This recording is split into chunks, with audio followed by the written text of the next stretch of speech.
आज हम करने जा रहे हैं CGL 2018 टीयर 2 के प्रीवियस ईयर क्वेश्चन। तो इस सीरीज में ये 4th सेशन आज हम करेंगे। इससे पहले 3 सेशन हम इसके ले चुके हैं, तो आप वीडियोस में जाके देख सकते हो। देखो, CGL के जो एग्ज़ाम अभी होने वाले हैं, यानी 2019 का जो मेंस अभी होना है, तो उसके लिए ये सीरीज़ बहुत ही ज़्यादा इंपॉर्टेंट है, क्योंकि प्रीवियस ईयर क्वेश्चंस के ही बेस के ऊपर SSC अपने फ्यूचर के जितने भी एग्ज़ाम्स लेगी, उन्हीं के ऊपर बेस मान के क्वेश्चंस को तैयार करेगी। तो आपको इसलिए प्रीवियस ईयर क्वेश्चंस को हमेशा टिप्स पे रखना है बिल्कुल, चाहे क्वेश्चन आपको इजी लगे या टफ लगे, पर क्वेश्चंस आपके टिप्स पे होने चाहिए, तभी आप एक्सेल कर पाओगे पेपर के अंदर। तो चलो क्लास को स्टार्ट करते हैं। A person marks his goods X% above the cost price and allows a discount of 30% on the marked price. If his profit is 5%, then the value of X will be. देखो, कोई आदमी है, उसने cost price अपना पे 5x% mark कर दिया goods को। अब आप पूछोगे कॉस्ट प्राइस क्या होता है? देखो, कॉस्ट प्राइस होता है जिस प्राइस के ऊपर हम खरीद करते हैं। हम जिस प्राइस के ऊपर खरीद करते हैं, मान लो मैं मार्केट से पेन लेके आया 10 रुपये का, तो वो मेरा कॉस्ट प्राइस हो गया पेन का 10 रुपये। अब मैंने उसको मान लो बेच दिया आगे 20 रुपये का, तो वो सेलिंग प्राइस हो गया उसका। और इन दोनों प्राइस का जो डिफरेंस है, selling price minus cost price, ये हमारा कहलाता है प्रॉफिट। ठीक है, 10 का लिया, 20 का बेचा, और मुनाफा कितना हुआ? 20 माइनस 10, 10 रुपये। तो ये सिंपल सी बात है। अब इसमें एक और बात आती है कि मार्क्ड प्राइस क्या होता है। देखो, अब मान लो मैंने ये पेन 10 रुपये का खरीदा, उसके ऊपर मैंने मार्क प्राइस कर दिया। मार्क प्राइस मतलब मैंने उस पर रेट लगा दिया, पर्ची लगा दी उसके ऊपर। दुकानदार करते हैं ना, पर्ची लगा देते हैं कि ये पेन जी 50 रुपये का है। तो 10 का खरीद के 50 का मैंने मार्क प्राइस लगा दिया। फिर कोई ग्राहक आया सामान खरीदने, तो मैंने बोला जी आप ले लो, मैं आपको इस पे डिस्काउंट कर दूंगा 50% का। तो 50% का डिस्काउंट दे दिया उसको। कितना हो गया? 25। मैंने अब उसको 10 का खरीद के 25 का बेचा। तो 10 था कॉस्ट प्राइस, मैंने खरीदा था 10 का। मार्क प्राइस क्या था? उस पर पर्ची लगा दी थी मार्क प्राइस की कि भाई ये आइटम है 50 रुपये का। और फिर उसको जब बेचा तो मैंने उस पर 50% का डिस्काउंट दे दिया। तो डिस्काउंट देने के बाद जो प्राइस आता है वो हमारा फाइनल सेलिंग प्राइस होता है, जिसपे कि हम माल को बेचते हैं। ठीक है, अब हमारा प्रॉफिट इस केस में कितना हुआ? 10 का खरीदा और 25 का बेचा, 15 रुपये का हमें फ़ायदा हुआ इसके अंदर। ठीक है, अगर ये कहानी हम समझ गए तो अब हम क्वेश्चन में हमसे कुछ भी पूछ लिया जाए, हम आंसर इजीली कर सकते हैं। ठीक है, इन टाइप के क्वेश्चंस के अंदर बेसिकली यही कंसेप्ट चलता है, बस यही यहाँ पे समझना था आपको। तो क्वेश्चन में देखते हैं क्या कह रहा है। देखो, कॉस्ट प्राइस के ऊपर कुछ मार्क्ड प्राइस उसने कर दिया, हमको नहीं पता उसने कितना करा। X% ऊपर उसने मार्क्ड प्राइस करके पर्ची चिपका दी। ठीक है, and allows a discount of 30% on the marked price. अब कोई ग्राहक सामान खरीदने आया, तो उसको बोला कि आप माल खरीदो, 30% मैं इस पर डिस्काउंट दे दूंगा आपको। इफ हिज प्रॉफिट इज 5%, अगर प्रॉफिट 5% है, then the value of X will be. तो 30% का डिस्काउंट देके हमारा आया सेलिंग प्राइस, और ये जो सेलिंग प्राइस है ये कॉस्ट प्राइस से ज़्यादा है, तभी प्रॉफिट हो रहा है उसको। प्रॉफिट कितना हो रहा है? 5% का। तो सॉल्व करने का तरीका क्या है? हम एज्यूम कर लेते हैं, मानते हैं कि मार्क्ड प्राइस है 100 रुपये। मार्क्ड प्राइस 100 है, डिस्काउंट कितना दिया? 30% का। 30% का डिस्काउंट, ऐसे लिखें इसको। 100 का 30% सब निकालना जानते हैं। 30% यानी 30/100 is equal to 30। 30 rupees discount दिया 100 में से, तो वैल्यू कितनी रह गई? 70 रुपीज़। ठीक है, पर ऐसे हम नहीं करेंगे इसको। हम कैसे करेंगे? 100 रुपये मार्केट प्राइस है, 30% का डिस्काउंट दिया। 30% का डिस्काउंट दिया, परसेंट हमेशा होता है 100 में से। 30 का डिस्काउंट दिया मतलब ओरिजिनल जो 100 रुपये है उसकी वैल्यू 70% रह गई। 70% रह गई मतलब 70 रह गई। तो सेलिंग प्राइस 70 आ गया। If his profit is 5%, profit हमेशा कैलकुलेट होता है कॉस्ट प्राइस के ऊपर, प्रॉफिट हमेशा कैलकुलेट होता है कॉस्ट प्राइस के ऊपर। तो कॉस्ट प्राइस का से 5% ज्यादा है, तो हम कैसे लिखेंगे? देखो, कॉस्ट प्राइस इनटू, अगर कॉस्ट प्राइस से 5% ज्यादा है तो हम इसको लिखेंगे कि कॉस्ट प्राइस का 105% है। कितना है? 70। कॉस्ट प्राइस का 105% है 70। काट लेते हैं।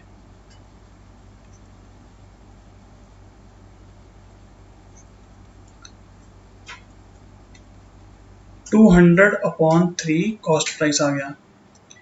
पूछा क्या है? Value of x will B. X हमारा क्या था कि कॉस्ट प्राइस के ऊपर कितना परसेंट मार्क किया है उसने, बताना है ये। तो कॉस्ट प्राइस है 200/3, मार्क्ड प्राइस है 100। कैलकुलेशन इजी करने के लिए 3 को यहाँ ले जाते हैं, ठीक है? तो ये 3 बेस से हटके यहाँ पे चला गया, या ऐसे भी कह सकते हैं कि दोनों तरफ 3 से मल्टीप्लाई कर दिया हमने, ये 3 से नीचे 3 कट गया और यहाँ पे ये 300 आ गया।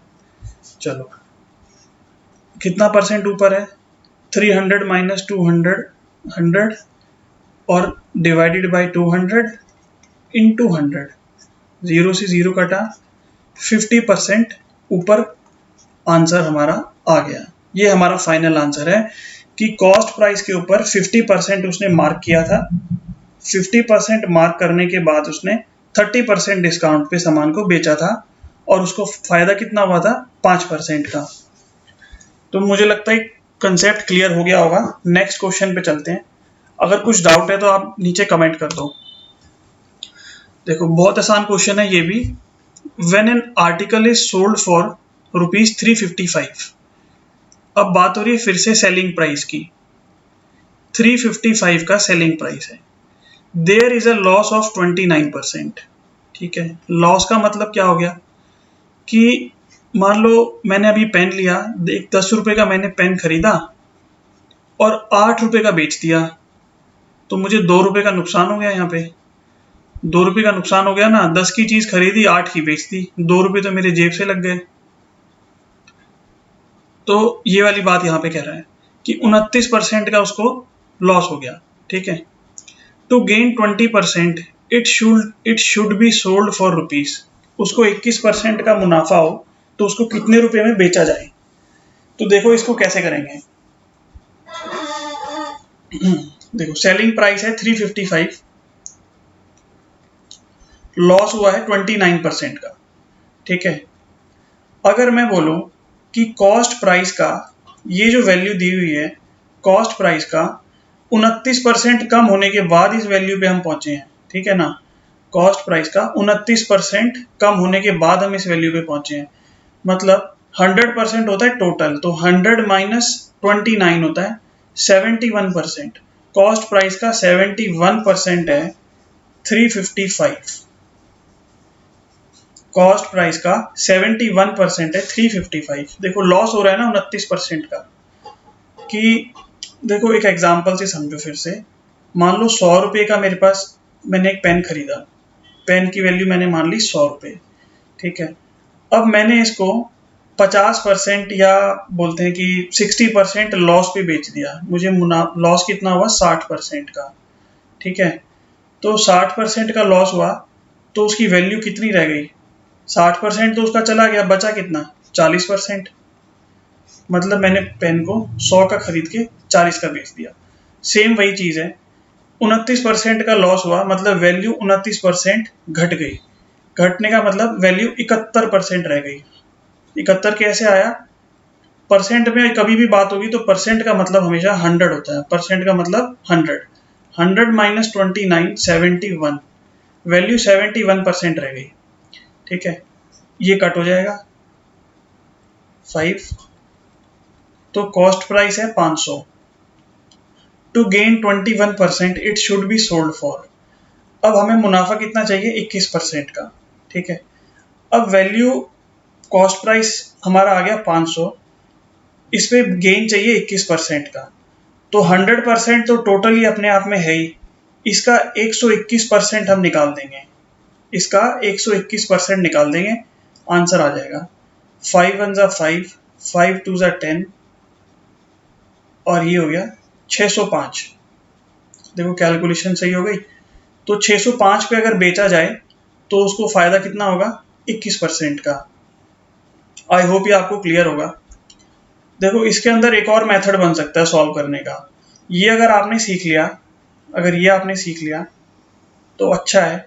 अगर किसी को दूसरे मेथड से सॉल्व करना सीखना है तो आप एक और मेथड देख सकते हो। देखो और इसको छोटा कैसे कर सकते हैं, क्योंकि स्टेप्स जितने ज़्यादा हमारे कम हो जाएंगे उतनी ही जल्दी क्वेश्चन सॉल्व हो जाएगा, उतनी ही कम कैलकुलेशन हो जाएंगी, उतनी ही पेपर के अंदर आपकी स्पीड बन जाएगी। तो देखते हैं कैसे हम इसको सॉल्व करते हैं। देखो, when an article is sold for 355 there is a loss of 29%। भाई 71% की वैल्यू, कॉस्ट प्राइस का 71% कितना है, 355 है। यूनिटरी मेथड हमने सबने अपने स्कूल में पढ़ा हुआ है। 71% की वैल्यू है 355, 1% की वैल्यू कितनी होगी, 355 अपॉन में 71। और हमें वैल्यू कितनी चाहिए इसकी, हमें चाहिए 121%। देखो इसकी एक टाइमलाइन बनाते हैं।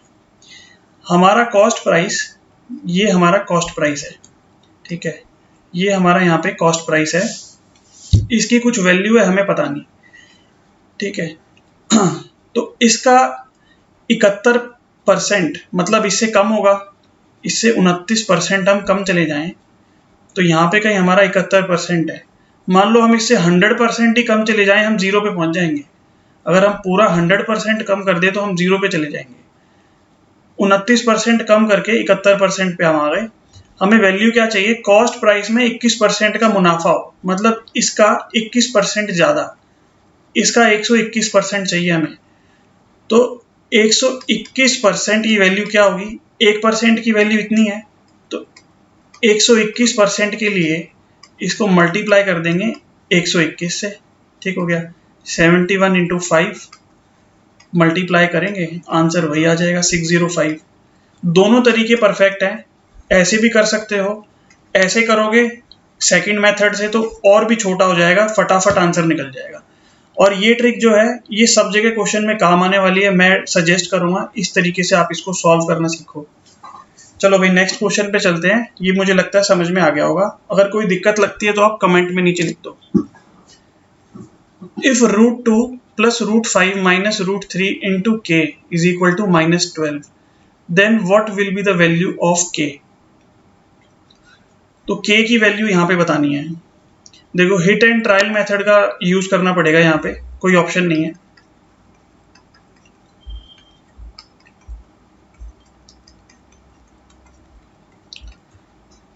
इंटू -12।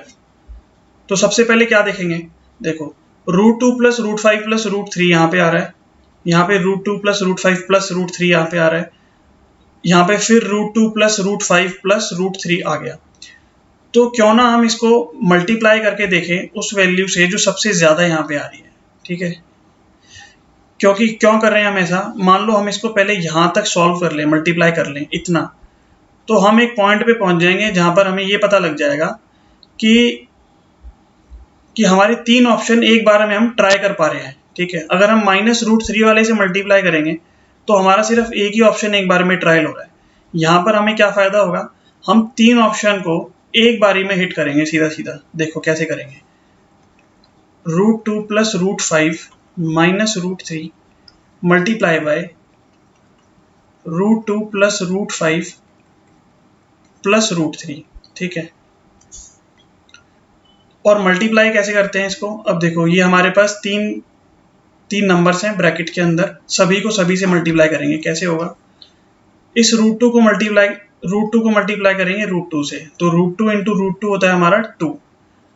फिर इस √5 को मल्टीप्लाई करेंगे √2 से, आएगा √10। √3 को मल्टीप्लाई करेंगे √2 से, आएगा √6 प्लस, अब नंबर आता है √5 का, तो √2 इंटू √5 आता है √10, √5 इंटू √5 होता है 5, √3 इंटू √5 होता है √15। अब मल्टीप्लाई करेंगे -√3 से, तो क्या आएगा -√6, 5 इंटू 3 -√15, 3 इंटू 3 -3, ठीक है। अभी इतना हम सॉल्व करते हैं, जो कटता है उसको काटते हैं।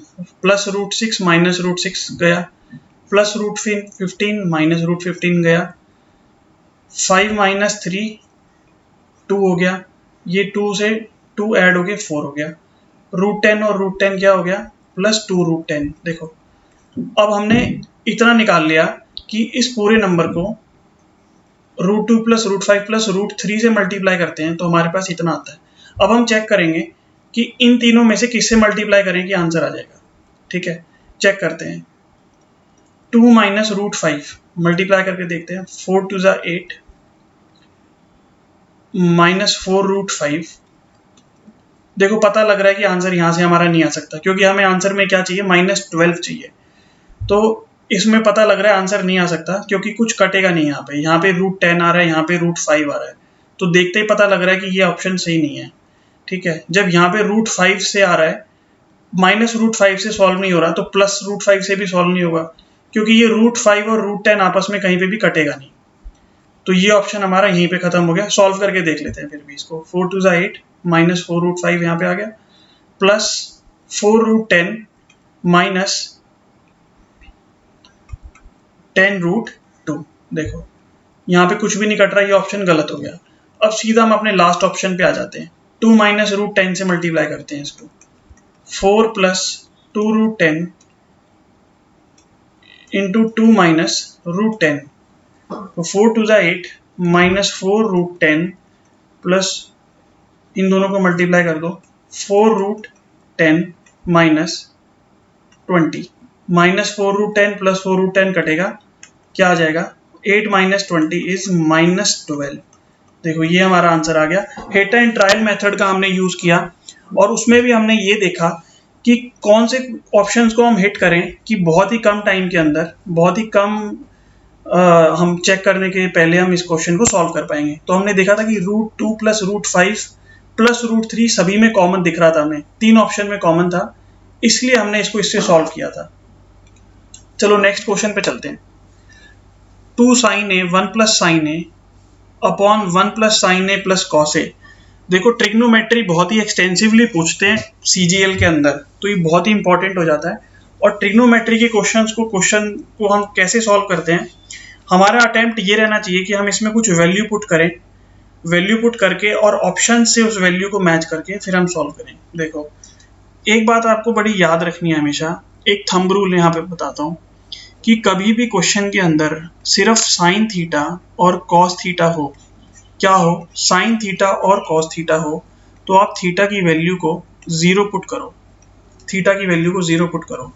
उससे क्या होगा, देखो हम क्या करेंगे, पहले क्वेश्चन के अंदर थीटा की वैल्यू पुट कर लेंगे इस क्वेश्चन में ऊपर। ठीक है, यहां से जो वैल्यू हमारी निकल के आएगी, अगर ये 4 ऑप्शंस में से फिर से मैं थीटा की वैल्यू को 0 पुट करूंगा, तो जिस ऑप्शन से वो वैल्यू मैच कर जाएगी, मतलब यहाँ से जो वैल्यू आएगी वो यहाँ पे जिस ऑप्शन में मैच हो जाएगी, वही हमारा फाइनल आंसर हो जाएगा। देखो थीटा यानी यहाँ पर ए दिया हुआ है, तो ए हमारा 0 हो गया। साइन थीटा क्या होता है, साइन 0 क्या होता है, 0।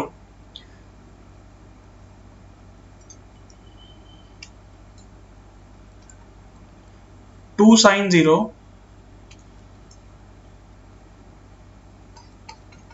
1 + sin 0 divide by 1 + sin 0 + cos 0। sin 0 की वैल्यू क्या होती है, 0। 1 + sin 0 = 0। 1 + sin 0 होता है 0। cos 0 की वैल्यू होती है 1। ये टेबल है पूरी ट्रिग्नोमेट्री की, ये आपको याद होनी चाहिए। ठीक है, तो देखो 2 से मल्टीप्लाई करेंगे 0 को, तो ऊपर आ गया 0, अपॉन में आ गया 2, तो 0/2 क्या होता है, 0। अब ऑप्शन में मैच करेंगे। देखो ऑप्शन नंबर 1 में वैल्यू पुट करेंगे, 1 + cos 0 - sin 0 क्या आ जाएगा, cos 0 की वैल्यू 1, sin 0 की वैल्यू 0, 2। ऑप्शन मैच नहीं कर रहा, इसका मतलब ऑप्शन 1 हमारा गलत है। हमारा जो क्वेश्चन है उसमें वैल्यू आती है 0 और ऑप्शन नंबर 1 में वैल्यू आती है 2, तो मैच नहीं कर रहा, इसलिए ये ऑप्शन नहीं है। अब ऑप्शन नंबर 2 देखते हैं। 1 प्लस साइन 0 माइनस कॉस 0। तो 1 प्लस साइन 0 की वैल्यू 0, कॉस 0 की वैल्यू 1, ठीक है। तो 1 माइनस 1 0, देखो सही आ गया बिल्कुल। अगर आपको ऐसा लगे कि बाकी किसी ऑप्शन में भी 0 आ रहा है तो आप एक बार चेक कर लो, वैसे आएगा नहीं, आप चेक कर लो। 1 प्लस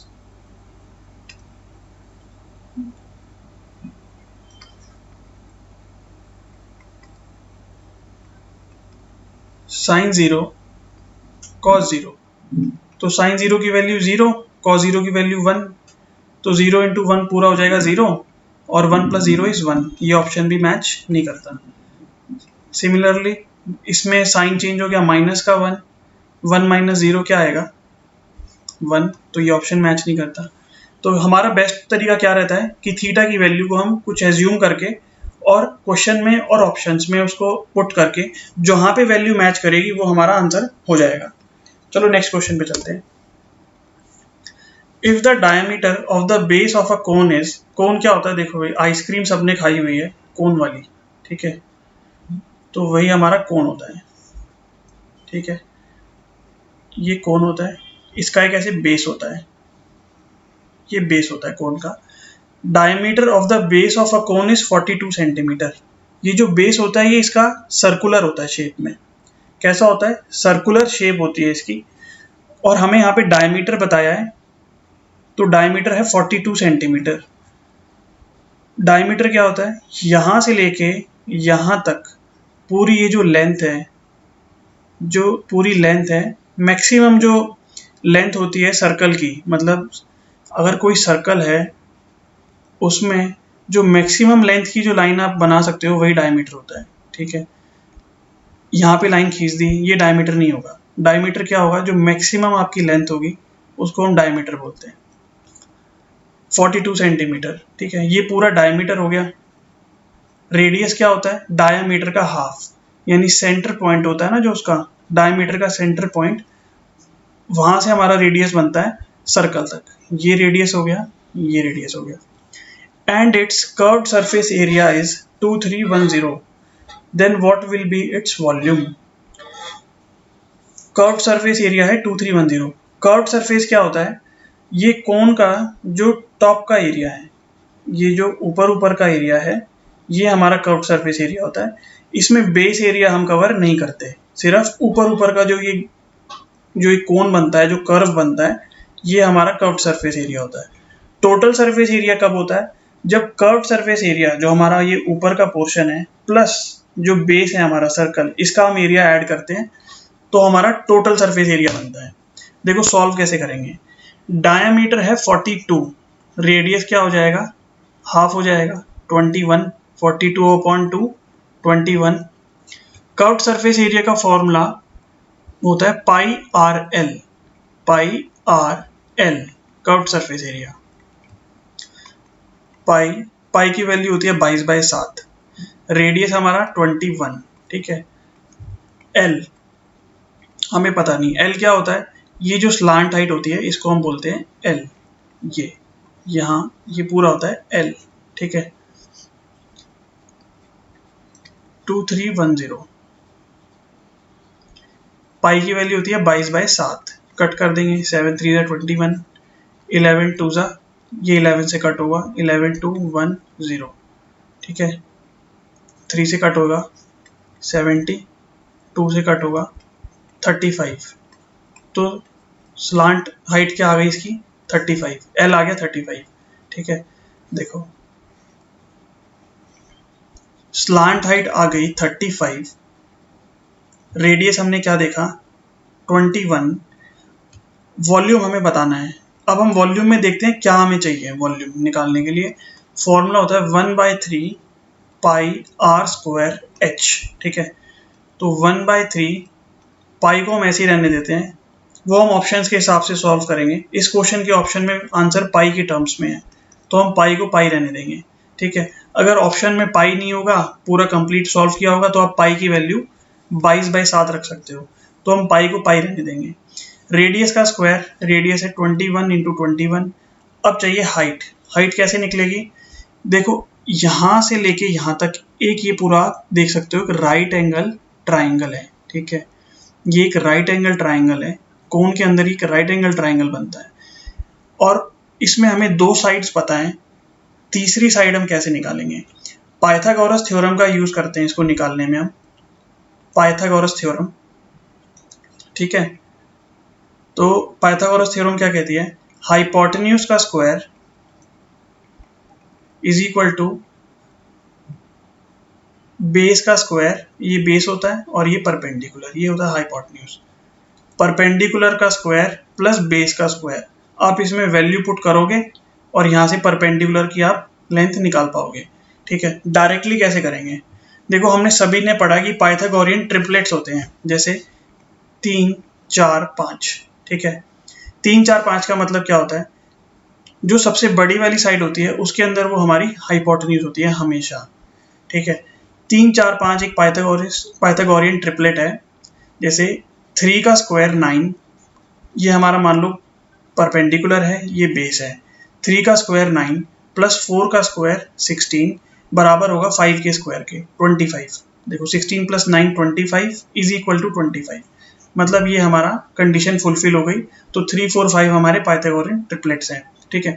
अब 3 4 5 के अंदर मैं इसको किसी भी नंबर से मल्टीप्लाई कर दूं, मान लो मैंने 4 से मल्टीप्लाई कर दिया, तो 4 3 जा 12, 4 4 जा 16, 4 5 जा 20, ये भी हमारे पाइथागोरियन ट्रिपलेट्स रहेंगे। यानी 20 हमारा हाइपोटेन्यूज हो जाएगा, 12 हमारा परपेंडिकुलर और 16 हमारा बेस हो जाएगा। तो इसी प्रॉपर्टी को यूज करते हुए इस क्वेश्चन को सॉल्व करेंगे। देखो 35 और 21 किसी से कटते हैं, क्या कॉमन है? 7 से कटते हैं, 7 3 जा 21, 7 5 जा 35। हमें क्या पता लगा कि ये एक 3 और 5 और 4 वाला पाइथागोरियन ट्रिपलेट है जिसको कि मल्टीप्लाई किया हुआ है, जो कि मल्टीप्लिकेशन में है 7 से।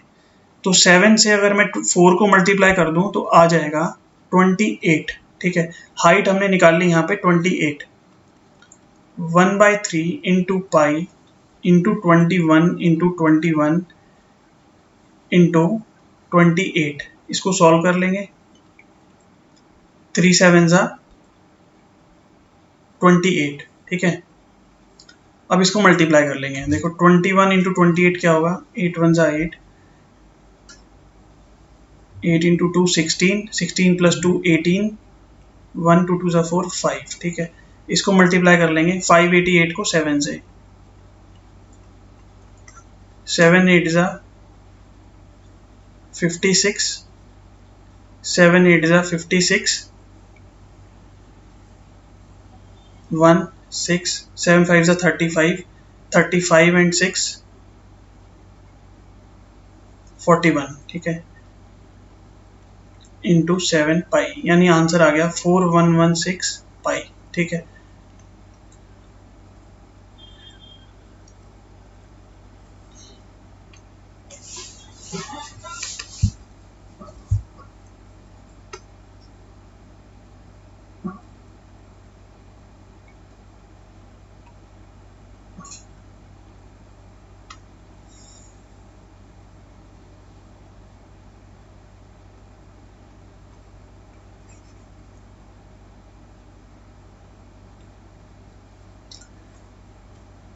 और अगर ऑप्शन में पाई ना दिया हो तो हम इसको पूरा सॉल्व करेंगे। देखो फिर क्या आंसर आएगा?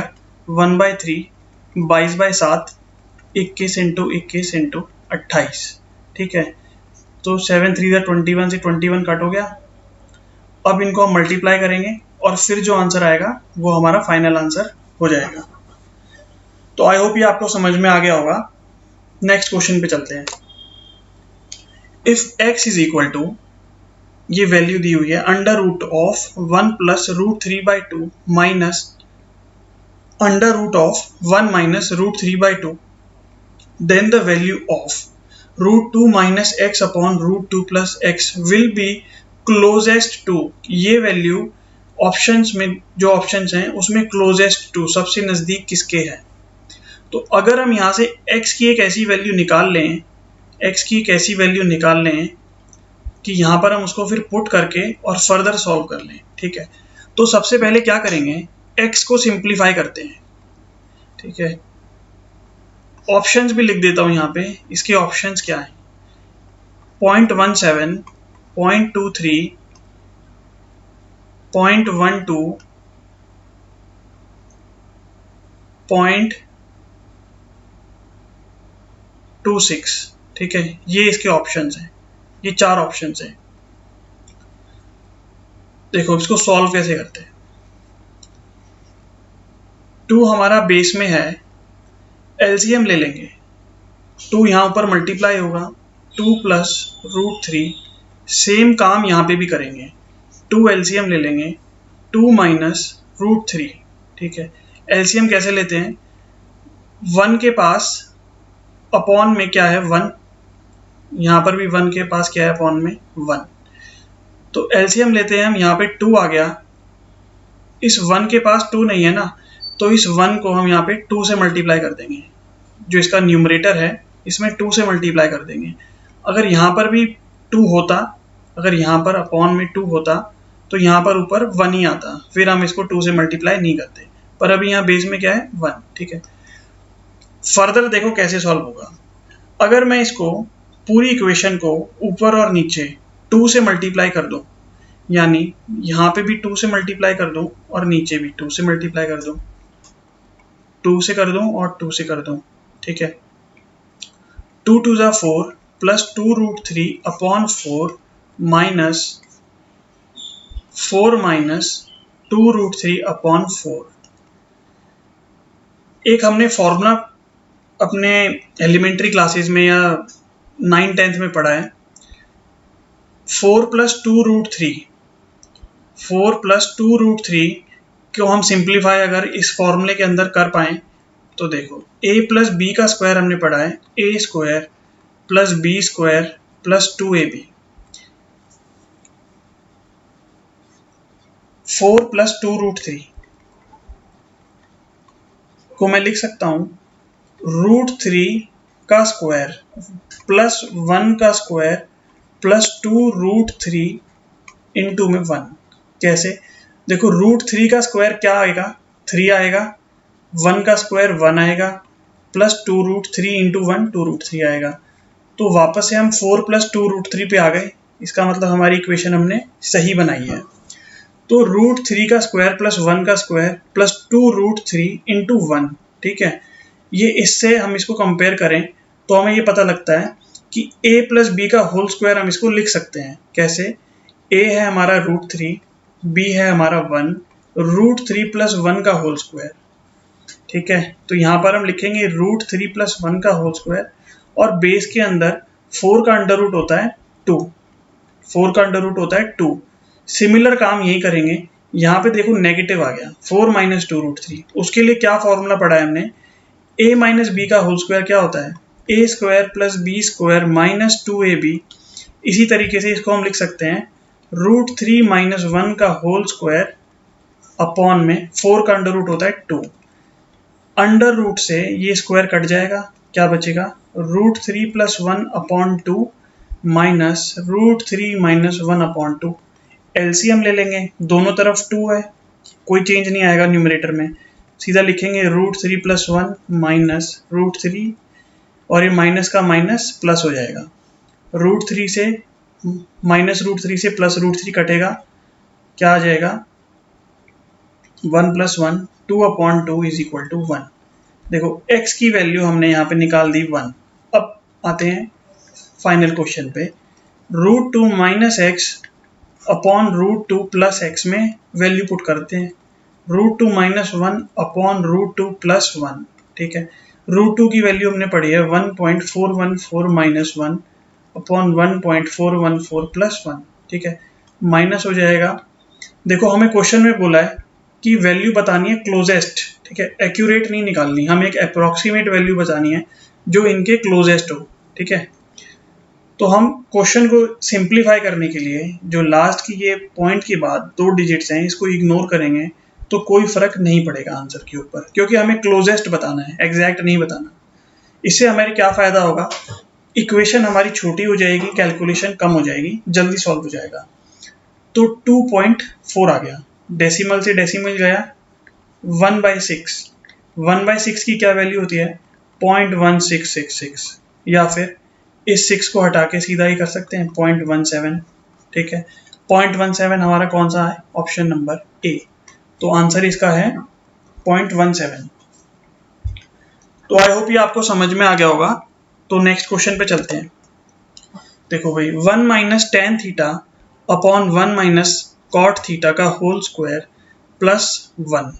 ठीक है भाई, अब हमारे पास फिर से दो ऑप्शन है। पहला ऑप्शन है कि हम इसको थीटा की वैल्यू पुट करके, यहाँ पे थीटा की वैल्यू पुट करके सॉल्व करें और फिर यहाँ पर हम मैच करें कि किसके साथ ये वैल्यू मैच करती है। और दूसरा ऑप्शन ये है कि हम इसको जो नॉर्मल हमारा फॉर्मूला बेस्ड होता है, मतलब tan थीटा को हम सिंप्लीफाई करके और पूरा सॉल्व करें। तो देखते हैं इसको हम सॉल्व कैसे कर सकते हैं। tan थीटा को हम लिख सकते हैं sin theta upon cos theta. tan theta क्या होता है? sin theta upon cos theta.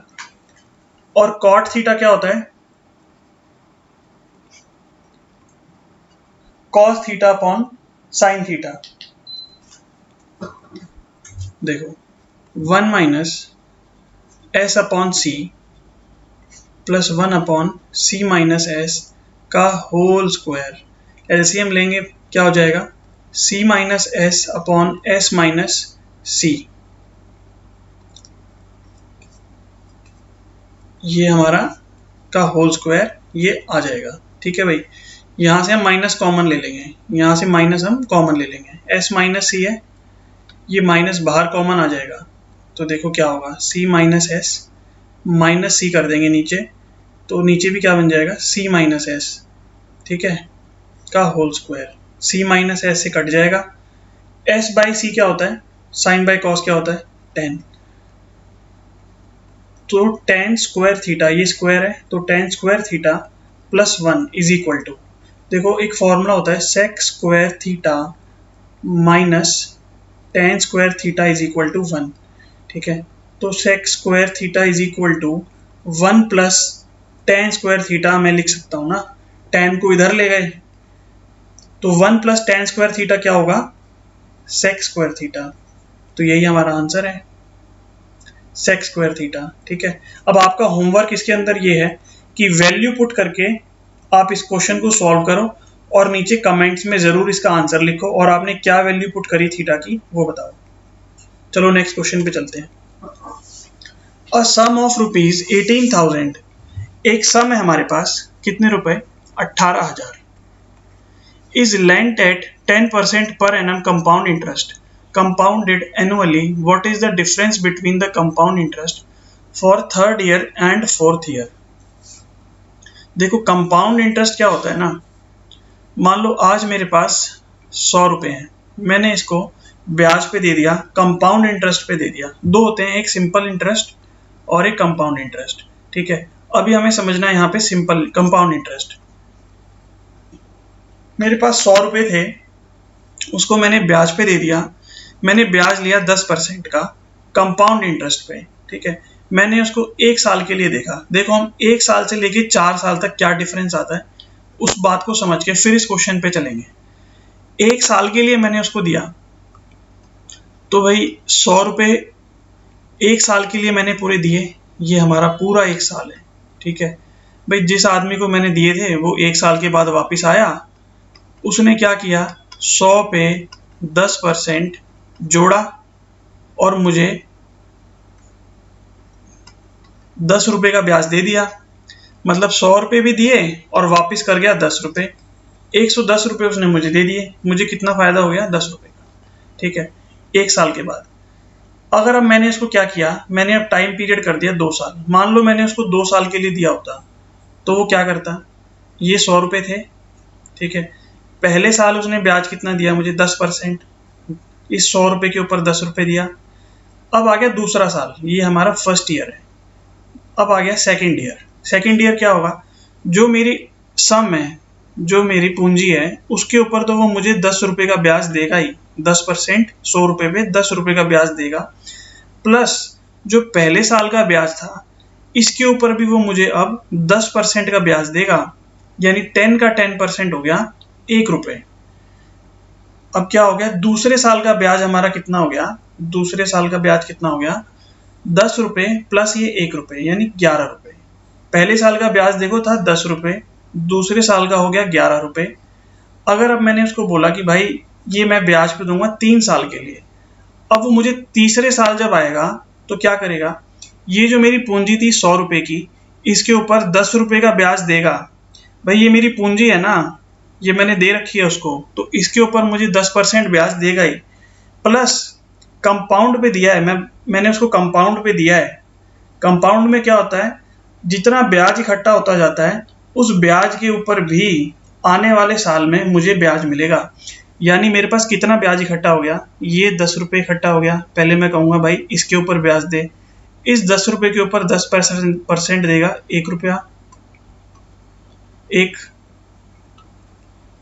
रुपया, फिर इस 10 रुपये के ऊपर देगा 1 रुपया, फिर इस 1 रुपये के ऊपर देगा 10% यानी 0.1। अब इस साल में ब्याज कितना हो गया, 10, 11, 12, 12.21। कितना हो गया भाई, 12.21। अब आ जाओ चौथे साल पे। चौथे साल पे अब आप समझ गए होगे कि मेरी जो पूंजी थी उस पे तो मैं ब्याज लूंगा 10 रुपये, प्लस ये जितने भी पहले 3 सालों का ब्याज मैंने उससे लिया है उसके ऊपर वो मुझे ब्याज देगा। यानी इस 10 रुपये के ऊपर, इसके ऊपर देगा, और ये जो नीचे वैल्यूज लिखी हुई हैं ब्याज की, इन सब के ऊपर मुझे 10% का इंटरेस्ट मिलेगा। तो ये बात अगर आपको समझ में आती है तो चलो क्वेश्चन पे चलते हैं। अब क्वेश्चन में कुछ नहीं है, क्वेश्चन सॉल्व हो जाएगा। अब क्वेश्चन पे चलते हैं। देखो 18,000 रुपये थे हमारे पास।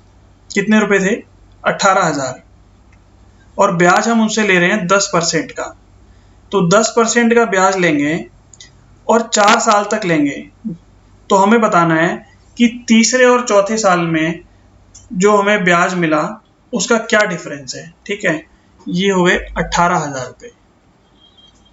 देखो भाई पहले साल फर्स्ट ईयर में क्या होगा, फर्स्ट ईयर में मुझे वो 10% देगा। 18,000 का भाई 10% क्या होता है, 10% क्या होता है, 1/10 होता है इसका, 1800 रुपये। भाई ऐसे लिख सकते हैं ना 10% को, 10/100 इज इक्वल टू 1/10। ठीक है, ये चीज़ें आप साथ साथ सीखते जाओ कि 10% को मैं 1/10 ऐसे भी लिख सकता हूँ। जिसको आता है बहुत अच्छा है, जिसके लिए नई ये चीज़ नई है वो उसको आप इस चीज़ को ग्रैस्प कर लो आज। ठीक है, हम परसेंट को फ्रैक्शन की फॉर्म में भी लिख के कैलकुलेट करते हैं। उसका फ़ायदा ये होता है कि कैलकुलेशन हमारी सिंपल हो जाती है। तो 1/10 मैंने इसको लिख दिया। 18,000 का 1/10 कितना होता है, सीधा लिखेंगे 1/10, 1800। अब आया सेकंड ईयर। सेकंड ईयर मुझे ब्याज मिलेगा मेरी आमदनी पे, मेरी पूंजी पे 18,000 पे कितना मिलेगा, 1800। और पहले साल के ब्याज पे कितना मिलेगा 180 रुपये मिलेगा कि नहीं मिलेगा। इसका 1/10 में करूँगा तो 1/10, 1800 का 1/10, 180 रुपये ये ब्याज मिलेगा मुझे। ठीक है, अब आया तीसरा साल। तीसरे साल में आमदन पूंजी पे मिलेगा 1800 रुपये, प्लस पहले और दूसरे साल के ब्याज पे फिर से मुझे ब्याज मिलेगा। इस 1800 पे लो पहले 180, इस पे लो 180, फिर दूसरे साल के इस वाले ब्याज पे लो 1/10, 18 रुपये। अब आ जाओ चौथे साल पे। पहले मिलेगा पूंजी पे 1800 रुपये, फिर पहले साल से आओ कैलकुलेट करते हुए, पहले साल पे मिलेगा 180 रुपये, दूसरे साल पे मिलेगा, इस पे मिलेगा 180, 180 पे मिलेगा मुझे 18। देखो मैं 1/10 करते जा रहा हूँ सीधा सीधा, 1/10। ठीक है, अब आ जाओ तीसरे साल पे। इस 1800 पे मिलेगा मुझे कितना, 180, 180 पे फिर मिलेगा 18, इस 180 पे मिलेगा 18, और 18 का 1/10 कितना होता है, 1.8 मिलेगा। तो यहाँ पे अब देखो कि थर्ड ईयर, ये हमारा थर्ड ईयर है पूरा। ठीक है, इसमें इतना ब्याज मिला, और ये हमारा फोर्थ ईयर का इंटरेस्ट है, इतना मुझे इंटरेस्ट मिला। क्वेश्चन में क्या पूछा है, difference between compound interest for third year and fourth year. तीसरे साल और चौथे साल का जो डिफरेंस है वो हमें बताना है। तो हम बहुत ईजी अब कैलकुलेट कर सकते हैं। देखो इसको बस माइनस करना है। देखो ये 1800 से 1800 माइनस हो जाएगा, 180 से 180 हो जाएगा, ये 180 से हो जाएगा, ये 18 से 18 हो जाएगा। बचा कितना? फोर्थ ईयर में हमें कितना एक्स्ट्रा मिला है वो हमें ऐड कर देना है। 0.8, 17, 1, 8, 9, 10, 11, 217.8। कितना? 217.8 इसका फाइनल आंसर है कि भाई 217.8 रुपए हमें चौथे साल में तीसरे साल से ज़्यादा ब्याज मिला है। तो अगर आपको इसमें कोई डाउट है तो आप प्लीज़ नीचे कमेंट कर दो, मैं वहाँ पर दोबारा से आपको एक्सप्लेन कर दूंगा। ठीक है, नेक्स्ट क्वेश्चन पे चलते हैं। 3 solid metallic spheres. Metallic sphere क्या होता है भाई? मेटल का स्फेयर है। स्फेयर मतलब बॉल की शेप है। ठीक है, बॉल सबने देखी है, तो बॉल की शेप है हमारे पास 3 है। ठीक है, इसका रेडियस है 1 सेंटीमीटर, एक का रेडियस है x centimetre, 1 centimetre, x centimetre और 8 सेंटीमीटर। ठीक है भाई, आर मेल्टेड, इनको पिघलाया गया भाई, तीनों को पिघलाया गया and recast into a single solid sphere of diameter 18 centimetre. भाई इन तीनों को पिघलाया और एक बड़ा सॉलिड स्फीयर बनाया। कैसा? एक बड़ा सॉलिड स्फीयर बनाया जिसका कि डायमीटर 18 है। डायमीटर 18 है तो रेडियस कितना होता है? डायमीटर का आधा, 9, जिसका कि रेडियस 9 है। बताना है the surface area of the sphere with radius x centimetre is. तो इसका सरफेस एरिया क्या है? जो ये स्फीयर है इसका सरफेस एरिया बताना है। देखो एक बात यहाँ पर क्या नोटिस करेंगे कि जब इन 3 स्फीयर को हमने मेल्ट किया और उससे एक नया स्फीयर बनाया तो इनका वॉल्यूम बराबर होगा। इन तीनों स्फीयर का जमा करके जो वॉल्यूम होगा वो बराबर होगा इसके। ठीक है, क्यों? क्योंकि इसको हमने मेल्ट किया और एक नया स्फीयर बनाया। हमने क्या माना? कोई वेस्टेज नहीं हुई। हमारे पास जितना मेटल था वो हमने सारा मेल्ट करके एक नया स्फीयर बना दिया। हमारे पास वेस्टेज कुछ भी नहीं है, बिल्कुल कुछ भी वेस्टेज नहीं है। जितना था उतना लेके हमने एक बड़ा स्फीयर यहाँ पे बना दिया। ठीक है, अगर इसको हम वॉल्यूम से इक्वेट कर दें तो हमारी देखो प्रॉब्लम सॉल्व हो जाएगी। ठीक है, स्फीयर का फॉर्मूला होता है वॉल्यूम का 4/3 pi R cube, 4/3 pi R cube. ठीक है, 3 स्फीयर हैं, R1 क्यूब प्लस 4/3 पाई, इसका मान लो हमने R1 है, ये R2 है, ये R3 है और ये हमारा कैपिटल R है। R2 का क्यूब प्लस 4/3 पाई R3 का cube is equal to 4/3 pi R cube. ठीक है भाई, 4/3 पाई कॉमन ले लेंगे, R1 का क्यूब प्लस R2 का क्यूब प्लस R3 का cube is equal to 4/3 pi R cube. 4/3 pi से 4/3 पाई कैंसल, R1 कितना है? 1 का क्यूब, R2 है, x का क्यूब, R3 है, 8 का cube is equal to capital R है 9 का cube, 1 plus x cube plus 512, 9 का क्यूब 729, x का क्यूब क्या हो जाएगा भाई? 729 माइनस ये हो जाएगा 513, 513 माइनस कर देंगे 216, x का क्यूब 216। 216 का क्यूब रूट किसका क्या होता है? 6 का क्यूब होता है 216, तो 216 का क्यूब रूट हो जाएगा 6। ठीक है भाई, तो x आ गया हमारा यहाँ पे 6, इसका रेडियस हमें पता लग गया, R2 क्या आ गया? 6, रेडियस आ गया 6। बताना क्या है? The surface area of the sphere, इसी स्फीयर का सरफेस एरिया बताना है। सरफेस एरिया का फॉर्मूला क्या होता है? 4 पाई आर स्क्वायर। देखो प्योर सरफेस एरिया जो है ना और ये वॉल्यूम प्योर क्वेश्चंस हैं फॉर्मूला बेस्ड। अगर फॉर्मूला आपको याद होगा तो इजीली कर जाओगे, तो फॉर्मूला आपको याद होना बहुत ज़रूरी है।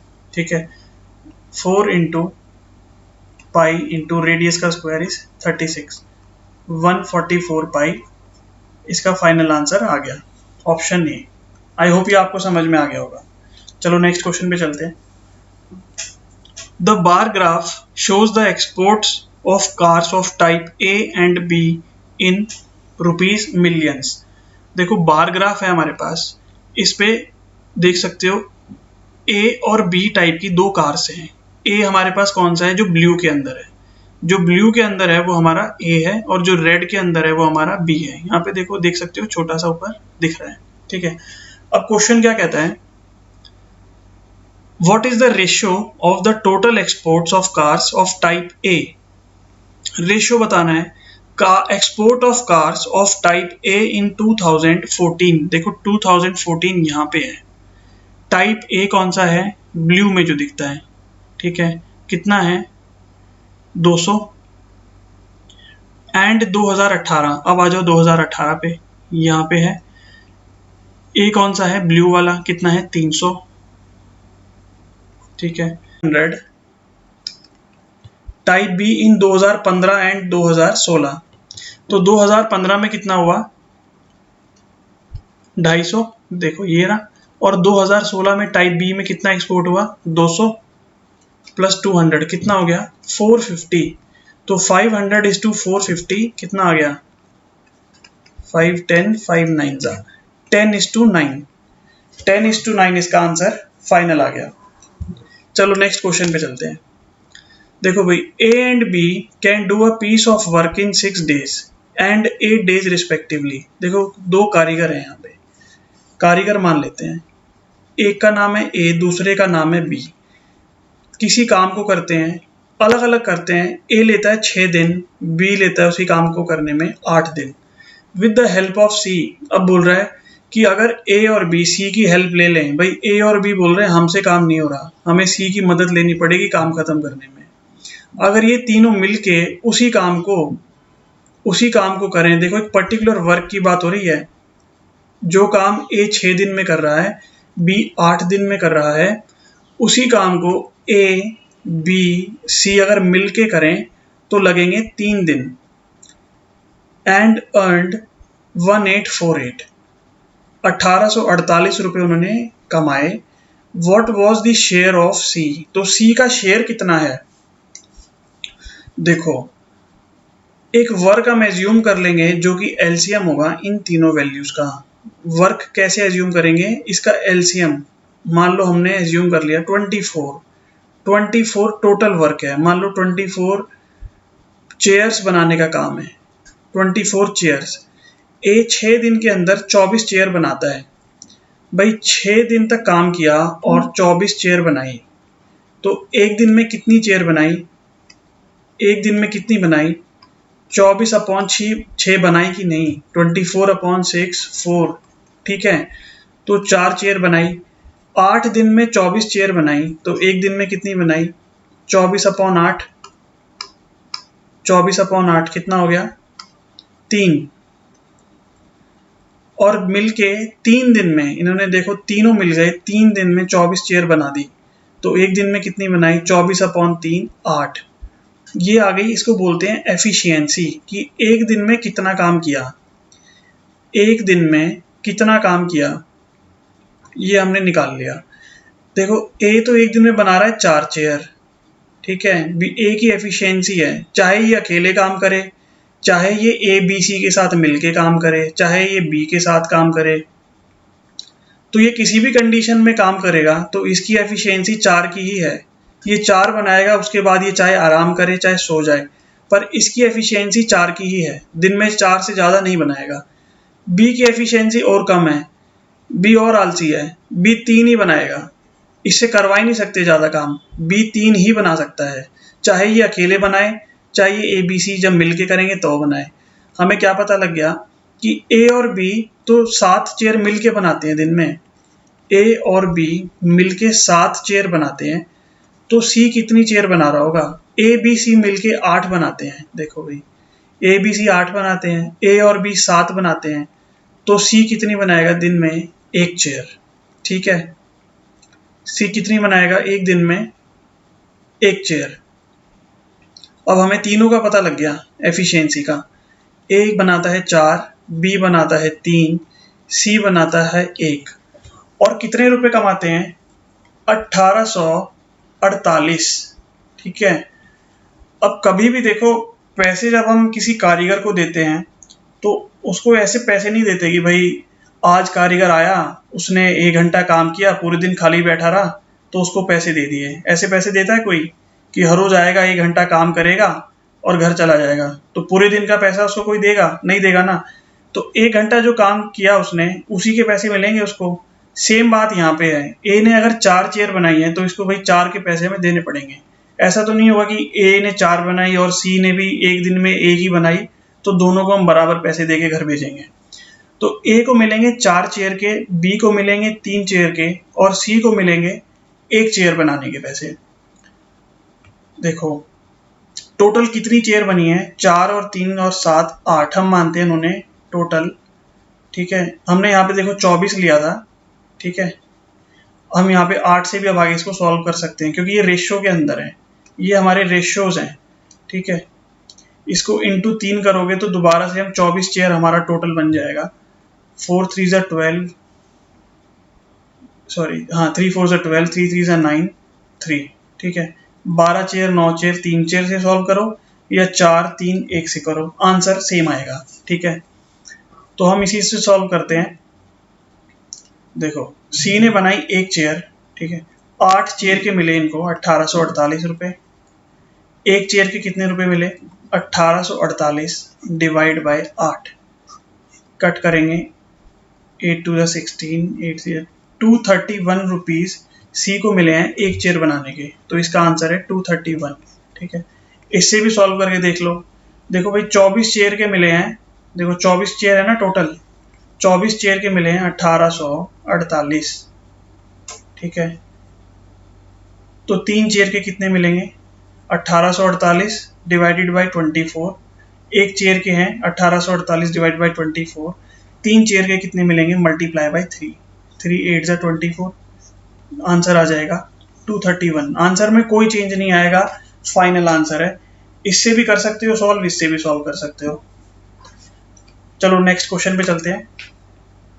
देखो भाई a plus B is to B plus C is to C plus A 7:6:5, दोनों को ऐड करके दो नंबर्स, दो इसको ए बी सी को जैसे ऐड करके ए प्लस बी को, बी प्लस सी और सी प्लस ए को ऐड करके फिर रेशियो लिखा हुआ है। और यहाँ पे दिया हुआ है A plus B plus C है 27, A plus B plus C क्या है? 27। देखो A plus B is equal to 7 है, बी प्लस सी 6 है, सी प्लस ए का रेशियो सी प्लस ए 5 है। ठीक है, ये रेशियो फॉर्म में दिए हुए हैं हमें अभी। और एक बात क्या दी है, ए प्लस बी प्लस सी 27 है, वैल्यू बतानी है इसकी। ठीक है भाई, इसको हम ऐड कर लेंगे तो twice of A plus B plus C कितना हो जाएगा? 7 6 13 5 18। ठीक है, कट करते हैं 9। देखो भाई ए प्लस बी प्लस सी 9 आ गया, बट एक्चुअल में ए प्लस बी प्लस सी की वैल्यू क्या है? 27 है। भाई 27 है ना, ए प्लस बी प्लस सी की वैल्यू तो 27 है एक्चुअल में। ये तो हमें रेशियोज दिए हुए हैं। रेशियोज क्या होते हैं? मिनिमम फॉर्म में होते हैं, मिनिमम फॉर्म के अंदर होते हैं रेशियोज। ठीक है, तो ए प्लस बी प्लस सी का जो रेशियोज का जो एडिशन है वो 9 है। अब इसको लेके आना है हमें नॉर्मलाइज फॉर्म में, एक्चुअल फॉर्म में लेके आना है इसको 27। तो 9 को मैं 3 से मल्टीप्लाई कर दूं और यहाँ पूरी इक्वेशन को 3 से मल्टीप्लाई कर दूं तो हमारे पास बन जाएगा ना 27। तो इसका मतलब देखो 9 3 ज़ा 27 हो गया। 27 कैसे बनेगा? इसको भी 3 से मल्टीप्लाई करो, इसको भी 3 से करो, इसको भी 3 से मल्टीप्लाई करो। ठीक है भाई, तो a plus B is equal to आ गया 21, b प्लस सी आ गया 18, c प्लस a आ गया 15। अब इसको ऐड कर लो, 8 प्लस 1 9 प्लस 5 14, 3 4 5 54। ठीक है भाई, twice of A plus B plus C की वैल्यू आ गई 54, तो A plus B plus C की वैल्यू क्या आ गई? 27। मतलब हमने जो 3 से मल्टीप्लाई किया, जो इसको नॉर्मलाइज किया, बिल्कुल सही किया, क्योंकि यहाँ से हमें सॉल्व करने के बाद ए प्लस बी प्लस सी की वैल्यू 27 मिल गई। चलो अब ये मिलने के बाद हमें चाहिए इंडिविजुअल ए और बी और सी की वैल्यू। कैसे मिलेगी? ए प्लस बी प्लस सी 27 है, ठीक है। ए प्लस बी प्लस सी 27 है, बी प्लस सी माइनस कर देंगे इसके अंदर से, तो 27 माइनस 18 9, तो आ गया 9, ठीक है। बी निकाल लो, बी कैसे निकलेगा? सी प्लस ए को माइनस कर दो, 27 माइनस 15 12, बी की वैल्यू 12 आ गई।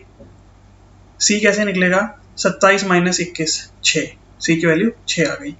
तो पूछा क्या है? 1/a, 1 वैल्यू पुट कर दो, 1/9 डिवाइड 1/12 इज टू 1/6, ठीक है। तो ये इसका फाइनल आंसर आ गया। अगर क्वेश्चन में दिया हो कि मान लो डिनोमिनेटर में कोई भी वैल्यू ना हो, सिर्फ न्यूमरेटर में वैल्यू हो, तो इसको और सिंप्लीफाई कर लेंगे फिर। 3 3 से 9, 3 4 से 12, 3 2 से 6, ठीक है। इसका आप ले लेंगे एलसीएम, ठीक है।